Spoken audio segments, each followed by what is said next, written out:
महिलांसाठी सुवर्णसंधी LIC विमा सखी बनून प्रति महिना 50,000 रुपये कमवा। आमचा पत्ता Dharmaraj Plaza, office number 8, PDCC bank शेजारी, नारायणगाव। धन्यवाद। आता जर मी बोललो म्हणजे गणेश भाऊ काम करणारे मी बोलणार, काय करावं सांगावं। असो, संकष्ट चतुर्दशीच्या सर्वांना अनंतोत्तम शुभेच्छा। मला तरी असं वाटतं की आषाढी वारीच्या तयाऱ्या चालू आहेत।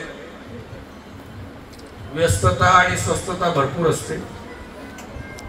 कोणी किती कार्यक्रम केले त्याला काही महत्त्व नाही, परंतु या कार्यक्रमाला मी याच्यासाठी आलेलो आहे। सर्वात पहिले तर गणेश भाऊ आपल्या धाडसाला नमन करावं। गणेश भाऊंसाठी एकदा टाळ्या होऊ द्या। आणि पंकज महाराज, बापू आणि शंकरराव थोडंसं गणेशरावांना समजून सांगा, बिना लग्नाच्या माणसाला लग्नात बोलवत नसतात। पण ते कसं आहे गणेश भाऊ, पुढलं तुमचं एकंदरीत उज्ज्वल भविष्य लक्षात ठेवता, बिना लग्नाच्या माणसांच्या हातात सत्ता आहे बरं का, लक्षात ठेवा। म्हणजे लग्न न केल्यावर चांगल्या पदावर माणूस जातं। नरेंद्र मोदी आणि आदित्यनाथ यांच्याबद्दल बोललो, माझं काही नाही। आणि त्यातल्या त्यात या समारंभाला मुद्दामून काल म्हणजे शंकररावांचे ज्येष्ठ आहेत, अगदी लहानपणापासून शंकररावांनी मला पाहिलेलं आहे। मी त्यांना पाहिलं असं नाही म्हणू शकत।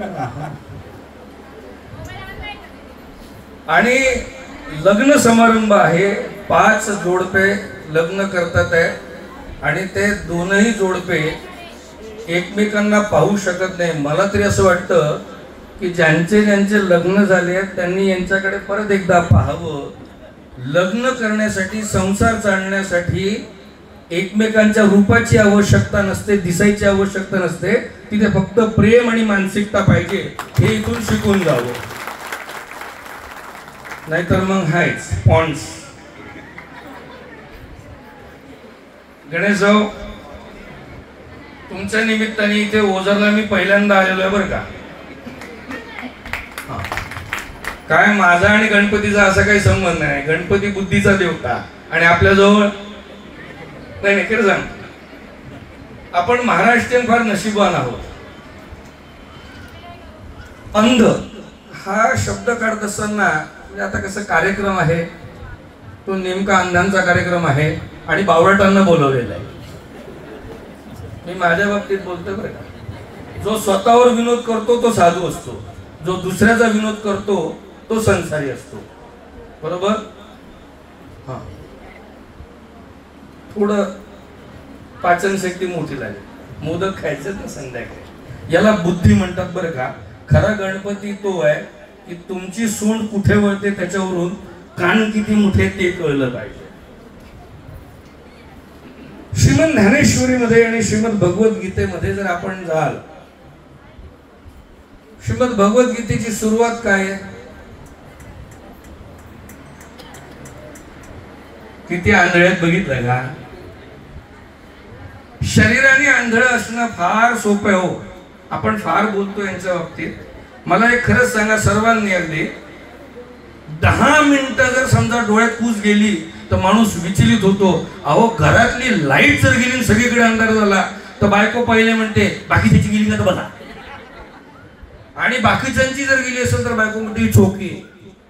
आणि नेमकं नवऱ्याने सांगितलं आपल्याच कडली गेली, काय दैव भाव, आता काय करायचं, आणि फटाफट MSCB ला फोन जातात। आयुष्यभर डोळे नसणं आणि ते नसताना सुद्धा भक्ती घडणं, संसार घडणं, जेवण घडणं आणि याचं दुःख न करणं, यांच्या पाया पडा पहिले। सगळं असून सुद्धा वस्तूंच्या बाबतीत, फॅसिलिटीजच्या बाबतीत, कंटेंट्सच्या बाबतीत आम्ही आंधळे असतो। अहो, यांच्या आयुष्यात एक मुख्य घटक नाही। तथागत गौतम बुद्ध असं म्हणायचे की या संपूर्ण शरीराला वरदान आहे, या शरीरासारखं मेकॅनिझम नाही। आणि या शरीरामध्ये सर्वात सुंदर जर कुठला अवयव असेल, म्हणजे तुम्हाला कदाचित माहित असेल, गर्भधारणा झाल्यानंतर एकच अवयव असा आहे की जो 3ऱ्या महिन्यापासून तर जन्म होईपर्यंत कधीच आकार बदलत नाही, तो डोळा आहे। गौतम बुद्ध म्हणायचे की डोळ्यांसारखा सुंदर अवयव या जगात नाही। कारण की त्यांनी सौंदर्य पाहता येतं, पाहिलेलं सौंदर्य ध्यानात टाकता येतं आणि डोळे बंद झाल्यानंतर त्याचं आकलन करता येतं.